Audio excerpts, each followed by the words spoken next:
Everyone, welcome to your second tutorial, which is going to be how to set up your stock or photography area. I've already gone ahead and done it because it is a little bit fiddly, but first off I'm going to run you through what I set up first. I've got the backdrop support, which technically you don't need as long as you have some thumbtacks or some clothes pegs where you can pin your backdrop up to wherever you want it to go. When I first started doing photography, I had a corner of my living room where there were two curtains on either corner. I basically got a white sheet, got some clothes pegs and pinned it up the way it was. Now that was fine, it was sturdy enough, I wasn't rolling and tumbling around on it. But if you want to spend a little bit of money, backdrop support, definitely worth it. Also a normal clean backdrop as well. This is a muslin one, which means it will last a little bit longer, but it is a lot harder to wash, unfortunately. So I've got the backdrop support stuck up. I don't actually have any way of attaching my backdrop directly to the support, so I've just looped the backdrop over and put some bulldog clips on either side to keep it where it is. Now, unfortunately, the roof in my garage isn't exactly high enough for any full body stock, so I've got it up as far as it can go. I won't be able to do any full body shots at all in this area. You need to have it at least 1 or 2 feet above your head is ideal. Anything higher than that is fantastic as well. So if you can, brilliant, but if you can't, like I can't, then that doesn't matter. So I've got the grey backdrop in the background. Underneath my white backdrop and my grey backdrop, I've got an old Pilates mat, which is just a rubber mat that you use for exercising. If you're going to be kneeling down or crouching a lot, this will save your knees so much. It's just got that little bit of cushioning, but it's also firm. So it means that if you're running and sliding and doing all sorts of crazy things in your photography, the backdrop won't move because it'll stick to the backdrop and it'll stop it from moving.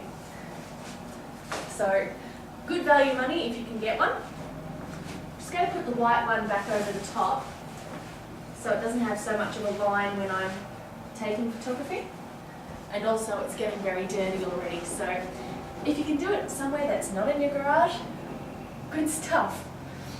Next I've got the umbrella lights, which I broke about 5 minutes ago. One of the light bulbs smashed, not good because they're pretty expensive. Umbrella lights I've got set so it's probably just about top of my head. Usually you have a light bulb actually in here and they'd be on and shining brightly. Not so great for me. You want something that is going to be able to move up and down as you please. These get stuck quite a bit, so it takes a bit of pushing. So yeah, just move them up and down as you need to. For full body stock, I tend to have it at this height. So it really depends on what lighting you've got in your area already.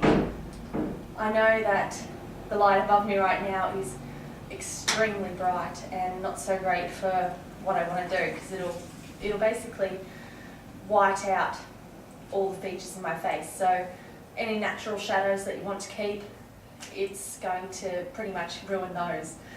Now, with the umbrella lights, you want them so that they'll be diagonal to your stock area, but they're going to shine just behind you. So any shadows that you have, it'll block out the ones behind you, but it'll give you some nice shadows, natural shadows on your face and the rest of your body. So I've got mine pretty much just at the corner of my stock area, but they're going to shine, both of them are going to shine right behind me. If you can only get one, that's okay, but 2 is always better. 1 will give you a shadow to whichever direction you're standing. 2, it will cancel them out. So just remember that if you're getting umbrella lights. If you don't have enough money for umbrella lights, or they're too bulky, or you just think, oh, they're a trend, I don't want them, that's fine. Get 2 plastic chairs, like this one. Go down to your local auto shop or department store where you can get some clip-on floodlights. Now, in a couple of tutorials from now, I'm going to teach you how to make reflectors and also soft boxes, things like that, how to work the lighting that you've got, even on the cheap. Now, I used to use stuff like that, but I thought, considering I'm getting into a photography business, it's best if I have some professional gear. But if you're going to use your own, make it yourself MacGyver kind style, you're going to need to have just a couple of cheap plastic chairs and some lights that you can clip onto it. Now this chair cost about $15, if that. So, you know, just hunt around some secondhand stores. Things like the Salvation Army would have things like this. Or yeah, just go down to the department store, just say cheap chairs, they can give you usually 2 in a set. Now, next off, I've got my camera stand right in front of me. Now, because I'm supposed to be standing about 4 feet away from the back of my backdrop, which means less shadow, I want the camera to be about 6 to 8 feet in front of me. That'll generally give you enough room for zoom if you need it, and also it really depends on how tall you are. So my camera stand is broken. I should probably be looking after my gear a lot better, but this one broke and I didn't mean to do it, so it's not my fault. Now, camera stand's in front of me, the camera's on top of it. I'm not going to touch it because my camera is on top of it and I don't want that to break. I have very bad luck the last few weeks. It's going to be standing at mid-height.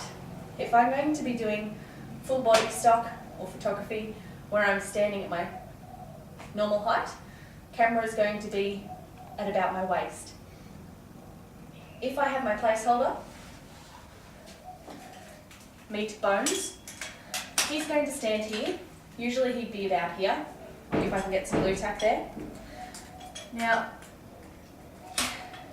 since he's a little bit short for me, I've got some books generally that I put underneath him where he can stand up a little bit higher so I can focus on him properly.